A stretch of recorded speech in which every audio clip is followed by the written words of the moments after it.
Welcome everybody to the Salty Talk, God Stories from the Streets with Salty Farm Ministries. As you can see, we've got another mission group here this week. So these are the ladies from Central Christian Church, our sending church, back in Southern Illinois. And so we're super excited to just hear the God stories that came out of their week of missions this week, going out and serving with us.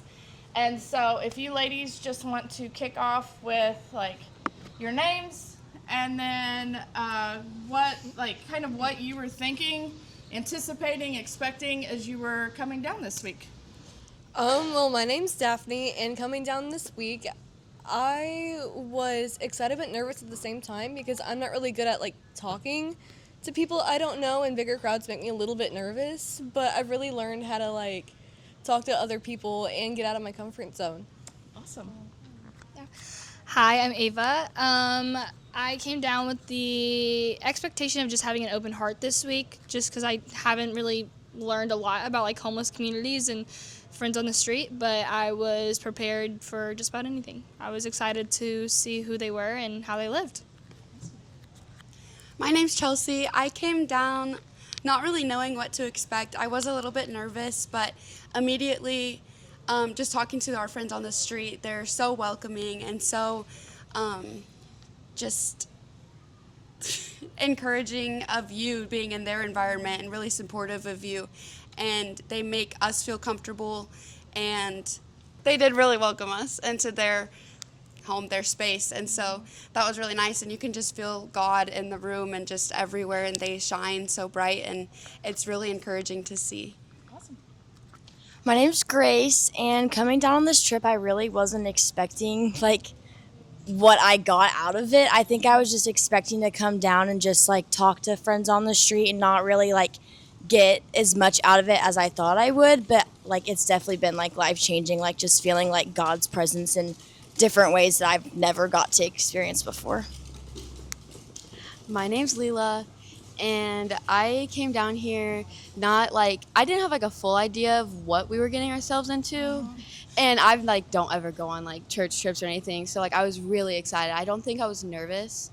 I was I was really excited, and this whole week has changed my whole perspective on our new friends on the street that we made, and just that they truly need someone by their side. They have God, but they also need people to talk to, and it was really nice to hear all their stories this week and just understand that we're all human. And we're all equally the same. It's just we all just need to love each other more and understand that we all go through things, but we all go through things in different ways. So, yeah. Awesome. My name is Brenna, and I've heard a lot about Salty Farms Ministry at my church at Central since they partner with us. And I wanted to learn more about what it was about, and also I just felt I've never taken a mission trip, so I felt this was a calling from God to step into kind of an uncomfortable position to be able to do all of this. And I'm so grateful that I got to come and step out of my comfort zone and grow in my faith this week. Awesome. So you guys talked a lot, kind of different things, but one I want to follow up on is the changing of perspective. Mm-hmm. So coming down thinking one thing, but kind of leaving thinking another. So if anybody wants to talk more about that, of what was it that shifted your perspective, or what was your perspective before that now you're going back with something different? So would anybody want to just kind of talk about that perspective shift? I think that society portrays our homeless community and friends on the street as something that is completely untrue. They make our friends out to be dangerous or just not very good people, but genuinely one conversation will change your entire perspective. My first conversation completely changed how I felt about the whole situation. Immediately so comfortable and just excited to get to know everyone. And I think that I think that we're all just going to go home and hopefully try to change other people's minds so that we can encourage others to be kind to people on the street and help when you can. And even just saying hi or smiling to them will genuinely make their entire week. Yeah, absolutely. I think I came in with like the vision of like this like persona that was like built in my head of like they don't have a house, like maybe like they're not as safe, but they are literally just normal human people that have went through horrible, awful things and they're trying to survive. We had a conversation in the storage unit just about how it's illegal to be homeless in Florida. So like even like if they get jobs, like they have to be drug tested. They can't even sit on a bench and sleep at night. So they turn to things that keep them awake at night so they don't get a felony and can't get a job. So if one bad thing happens to somebody, they're basically just left on the streets to fend for themselves, and they're in survival mode 24/7. And that's why it's so important to have those conversations and ask questions and get to know them, because my whole like perspective of the persona of homeless people has completely shifted, because they are quite literally set up for failure here, and they need love and they need God, and they're the most godly people I've talked to in a very long time. Like they have a faith that like I wish I had, and they have went through so much, and they always bring up God. I don't think I talked to one person that didn't bring up God before I even could. Like they have a faith that I wish that I had. That's awesome. Yeah, just like everything they all said.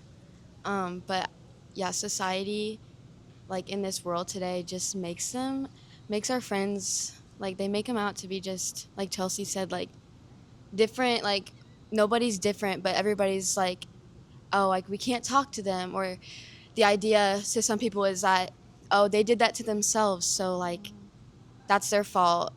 They should have known better. But if you really like we've talked to so many people, heard their stories, and just they really need like someone to talk to. And it's crazy, like they just they lay down like everything, like they tell you like everything they've been through, and you're like, wow, like I need to be more grateful for things. I feel like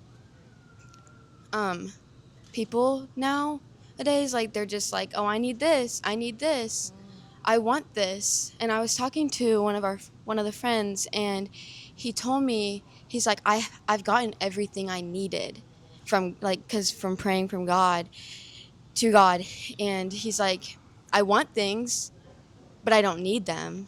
And he's like, I've been surviving.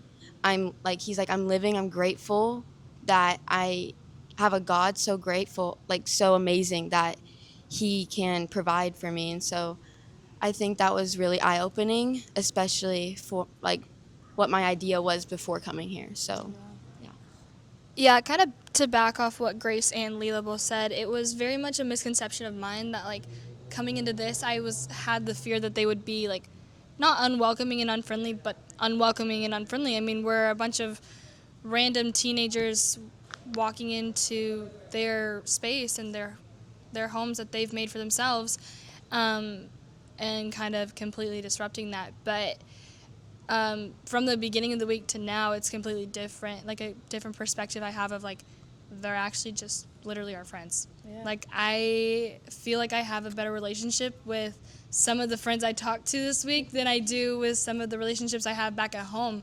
And even just a simple conversation of like the love of like I shared with a friend on the street of tattoos, and like we kind of talked about our individual tattoos and what they meant to us, and it was just a really cool conversation that like lasted almost like 20 minutes because we were just so involved and like engulfed in the relationship that we were building in that. And I like will definitely remember that friend until I can't remember anymore.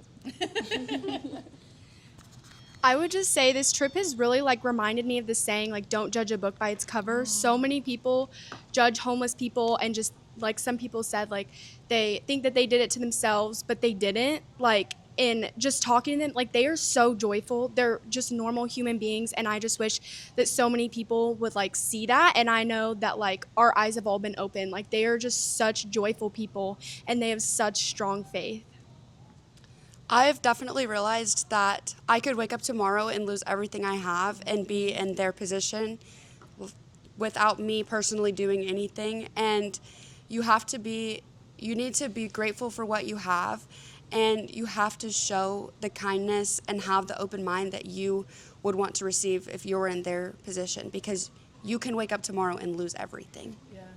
That's one thing we try to like teach people, is that homelessness is not a type of person. It's not just like, you know, you make these decisions and this is the outcome. Like, there's so many avenues that lead into homelessness, and it's so unfortunate because people have this like frame of mind that this is the type of person that's gonna be homeless. But we serve people that were lawyers, we're marketing executives, have, you know, master's degrees, we're professionals, corporate people, you know, and it's like, just like addiction, homelessness does not discriminate for anybody.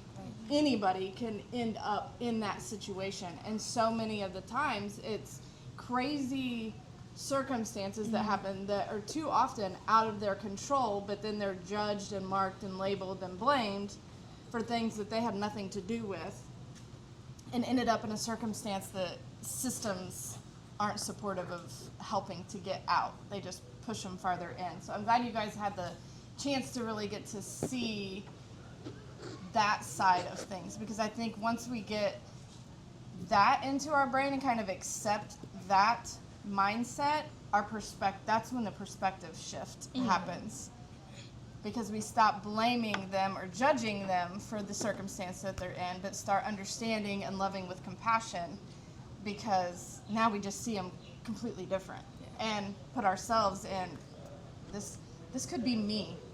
I mean, I could have been there. Jail says all that, you know, either one of us, because of things that happened in our life, if it wasn't for family, both of us could have ended up on the streets so easily. And so I'm glad you guys got that experience and got kind of that perspective shift. Some of you guys also talked about like getting out of your comfort zone to do things. So what were some of the things that like drew you out of your comfort zone that you're so grateful that you did this week, that you probably never would have envisioned yourself doing coming down here? A lot of it was like talking to people. Like the first day I was kind of really out of my element. But as the week went by, I did truly learn how to talk to these people more. And a lot of them I thought going into this, they might be more like standoffish or skittish, but in reality, they just want to have conversations with people. Like, they're so sweet and so social, and I've loved being able to talk to them over the course of the week. That's awesome. That's awesome. I think for me, like going off what Daphne said, like we got there and they were like, okay guys, like go talk. And I'm just like, who do I talk to? Like if I talk to my friend over there, like is my friend over there? Like I'm like, I didn't know who to go to or who to talk to or like what to talk about, what questions I should ask. Like I don't know if something's like a trigger for them or like if they don't want to talk, but if they don't want to talk, like they won't talk. But if they do, they will talk to you about everything. And they also, like another thing, they come to be loved on and to be prayed for. I think a big thing for me was when you look around, like there's people coming up from every direction and some of them just need prayed upon. And I had like a moment today where somebody asked to be prayed over and like a big group of us, we all just like interlocked hands and just prayed for this man. And it was just like, I normally would not go up to anybody and be like, can I pray for you? But like now I feel like the Holy Spirit can definitely guide me and give me the confidence to go up to somebody and be like, can I pray for you? So that was definitely something that helped with my confidence. Yeah, I think like in this season of life for me personally too, I think it's very prevalent that like God calls us to be uncomfortable in the most uncomforting situations. So to think like it's a double entendre of uncomfortability. They're uncomfortable, sometimes we're uncomfortable, but it's like seriously being able to step out and make the first step is like the scariest but also the most rewarding. So just being able to like meet them, it was scary. Like Monday night we got here and we were immediately after traveling for almost 13 hours, we were thrown into one of their larger serve nights, and it was a very eye-opening situation, I think, for all of us of the expectations we walked into. um,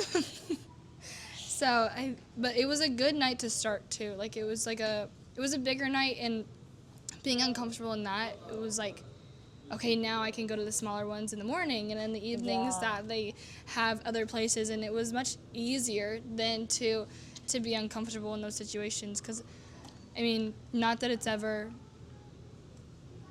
gonna like not be uncomfortable or uncomfortable all the time, but it was definitely a new experience to like have to learn that like obedience over obligation was something one of our leaders said this morning, and it kind of really resonated as we were on the way back here, of just the mindset of like God calls us to be obedient, and so uncomfortable is the call. Yeah. It's the whole job. Absolutely. And he gives you like the strength in the words. If you just say yes and you surrender, then it's like once you take that step, then he shows up. Oh, yeah. You know, it's just like we just have to give him our yes and put our yes on the table Seriously. and step into it. And then he's like this whoosh of Holy Spirit. And then before we know it, you know, Grace has talked to everybody out in the parking lot. And I was like, yes. Yeah. So and Daphne comes out of the giving closet and it's like, all right, let's make friends. So it's so cool because it's that first step.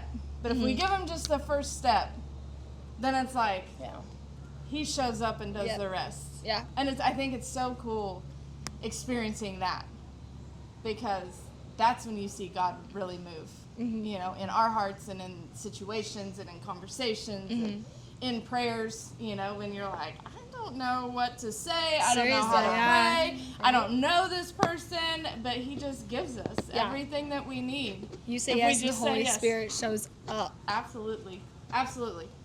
Were you going to say something, Leela? Yeah. I went into this like I said earlier, with a different like idea of like who they were, which it's definitely completely changed. But just by like the first night, just by stepping in, I'm a very talkative person. I will like go up to talk to anybody, so I was fine with that. But just being able to just listen to them, like it's always I'm always the one talking. Yeah. But I am good at listening, but it was just so much different listening to them, because they don't have somebody to talk to all the time. They might not have a person like that.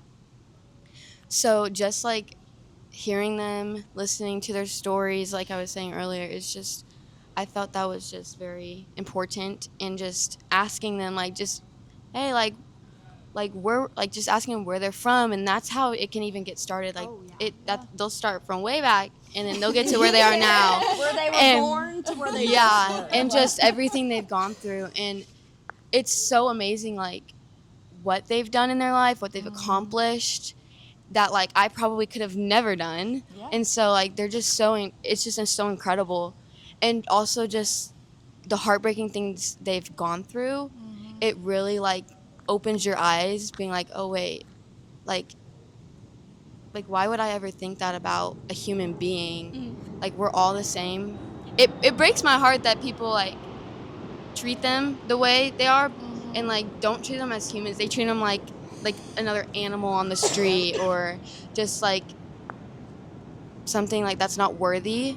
But they're so worthy, and they're just so strong. They're stronger than most like anybody I've ever met. So I was They're literally just us, but have people who have gone through horrendous things that don't have homes, and we treat them like they're literally like our blood. Like we are all created by God, and they're treated like they've done something so horribly wrong, but like they've probably went through harder stuff than we ever have. And I think that's like seriously the most encouraging part. Like I did not come down here with the thought of any remote in my mind that I was going to be encouraged by them. But honestly, like I feel just encouraged, and like an overwhelming amount of just like reassurance that like God's going to work it out. Like in the end, like that's some like having their faith and having their relationship with the Lord is the only thing that some of them have. And knowing that they're still out here, they're still working hard to just survive and get through with the understanding that there's a God out there who loves them is the most like humbling, eye-opening encouragement I've ever had in my life. Yeah, that's awesome.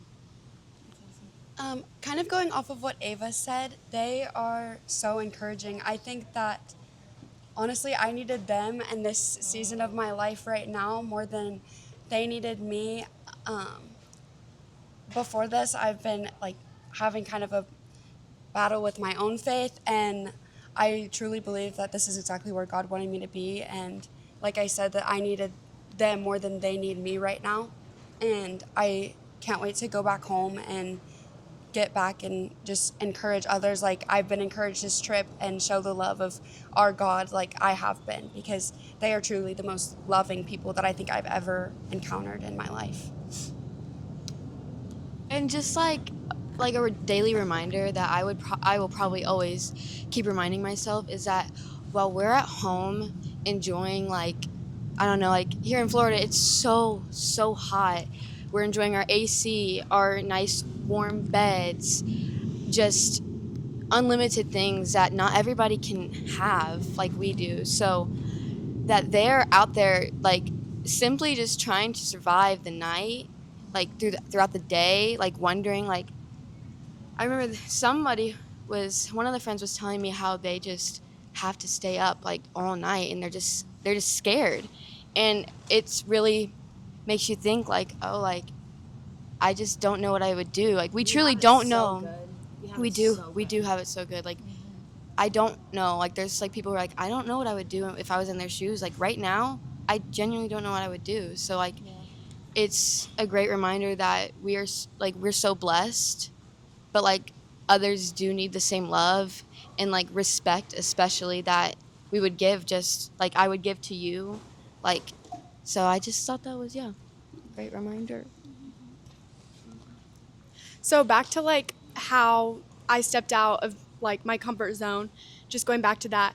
I honestly am like a really shy person when I first meet people, and I feel like that's something that I needed to get out of to share God's love and to just grow in my faith. I needed to get out of my comfort zone in that, because to share God's love, you obviously show kindness and show his love, but you also need to speak his love. And so I really got out of my comfort zone as I went up to the friends and just talked to them, got to know them, and all of that. And they're like the funniest people ever. Somebody says that. Like, no, they literally. That we do this. Like, I've met a lot of funny people in my life, but I don't think I've laughed just so much this week. I've never laughed. And they that know hard. they're funny too. Yeah, Like, they're they'll like laugh before they talk, so you like know it's gonna be good. Like they're holding it in. I'm like, oh, this is about to be so funny. So our church's like main phrase is relationships matter the most because they lead us to the relationship matter the most. And this trip really has proven that, because we've really gotten relationships with all of the friends. And being able to share God's love with them and them share God's love with us has been truly a wonderful experience. And I love that we've all been able to be a part of it. Yeah. So is there any moment from this week that you're taking back that you're like, I'm going to hang on to that for a long time? I feel like, sorry, ahead, Ava. Rose. Go Mine ahead. was, so this morning there was a guy that came in, and we had some people offering him like food and a water. They were like, what would you like? Like pointed at the table, what would you like? And he goes, a prayer. Like he didn't even want the water. He didn't want the donuts. The first thing he asked for was a prayer. And I feel like that just shows like what this ministry does for them. Like it really helps them grow in their faith, and we're there to pray over them and love on them. I think there were two distinctive moments this week that kind of had me like, I was like, oh, like that really kind of took me aback. And I think it was the first night we got here. It was Monday night, and it was two of the friends actually who were having a conversation with each other, and like you could clearly see that not only had they known each other for a long time, but they cared about each other and had that relationship. And so it was super like, whoa, like they have relationships with each other and like they take care of each other too. So it was encouraging in that. And then it was a conversation that we had as a team at the storage units yesterday. And it was so difficult to just stand there and like have Rochelle just kind of pour out what really was going on in this ministry. And like, it was tugging at my heartstrings. Like Rochelle was staring right at me the whole time. It was so difficult. I look over and Ava's just like, I'm just like looking straight up, trying not to cry because I was just so emotional about like this ministry and like the reason why it happens. And it was just like one of those moments for me that I was like, whoa, like I will remember the day we were in the storage units for sure. Mm-hmm. This morning, JL had a devotion for us, and he talked about how there was this guy, and he basically said there's so much wheat, but who's going to go harvest it all? And I truly think it takes one person to change, like just this ministry. It's 2 people, and look at how much that it's done, and it's impacted all of us and the rest of our group and so many other churches that have come down here. But it really does, it takes one person to make such an impact, and I think that that completely changed my mindset for truly, I think, the rest of my life. And you just have to just be the change that you want to see, because if you're not going to do it, you cannot rely on anyone else to do it for you. You know, God has a plan and a purpose for all of us, and it looks different. So, like, his plan for you might not be go out and start a ministry. Like, when he called JL and I to go out and start a ministry, we're like, God, like, are you looking at the right people? Because I don't know that you know us very well, but, like, this is not us. But it's so crazy because, like I said earlier, you give that yes, and then he shows up and he does the rest. He just needs our obedience. And so he just needs more people to just say yes. The little things, the big things, it doesn't matter because he's got it all worked out. And so, you know, just giving that yes opens the door for him to come in and like a wave of God just move. So whatever he's putting on your heart, and he's tugging you in a direction, I can't encourage you enough to just say yes. You're not going to have all the answers. You're not going to know how to do all of the things. It's going to be like, you're going to have that moment where you're going to look up and be like, God, are you serious? Yeah. Like, bro, we going to have to do this together because I sure ain't doing this by myself. He doesn't call the qualified, he qualifies the called. Yeah. And so, you know, he's put everything inside of you, you know, because he knew us before we were ever formed in our mother's womb, right? That's what the word says. And he had a plan and a purpose for us before we were ever formed, before we were ever born. So you all have what he needs from you inside of you. We just don't feel it. We don't realize it. We don't know it. But when he puts that call on our lives, it's because we have it inside of us. He's just got to cultivate it. We got to let him pull it out of us, you know, and that's that obedience part, is just surrendering and saying, okay, God, use me. Here's my hands, here's my feet, here's my mouth, whatever it is, use me. And so that's really JL and I's prayer every day is, all right, God, what do you got for us today? Use us. And, you know, Danny Schlag at Central, when we got baptized, he prayed over us before we left, and he said, Lord, use them up and wear them out. And sometimes I message Danny. I'm like, Danny, I need you to, like, send another prayer up for some strength and energy because God's doing it, okay? Like, we're getting worn out, and he's using us up. But he does. He sustains us, and, you know, he gives us everything that we need. So I'm so glad that you guys got to come down this week and just be a part of this week. Thank you so much. It's always an encouragement to us. And we say all the time, we think our friends are going to get more out of the week, but we always go home, you know, filled up more than we could ever think about pouring out. So I just thank you guys. And if you're watching or listening and you're wondering, how do I do that? How do I step out? How do I be a part of Salty Farm Ministries? And that's simple. Just go to our website. You can see all the ways that you can get involved, whether that's sending items that we need for our giving closet, whether it's coming out in the streets serving with us, whether it's, you know, just being a donor and helping us make this kind of work possible out in the streets. There's all kinds of ways that you can be a part. And prayer. Brenna, like you said, is like, that's number one. Like, we always need prayer. So you can always pray for us too. But follow us on socials, subscribe to our newsletter on our website, and check us out online. And yeah, just go be the change that you want to be, that you want to see in the world, like Chelsea said. So thank you all again, ladies, for being a part, and thank you guys for watching. And we'll see you next week on the Salty Talk.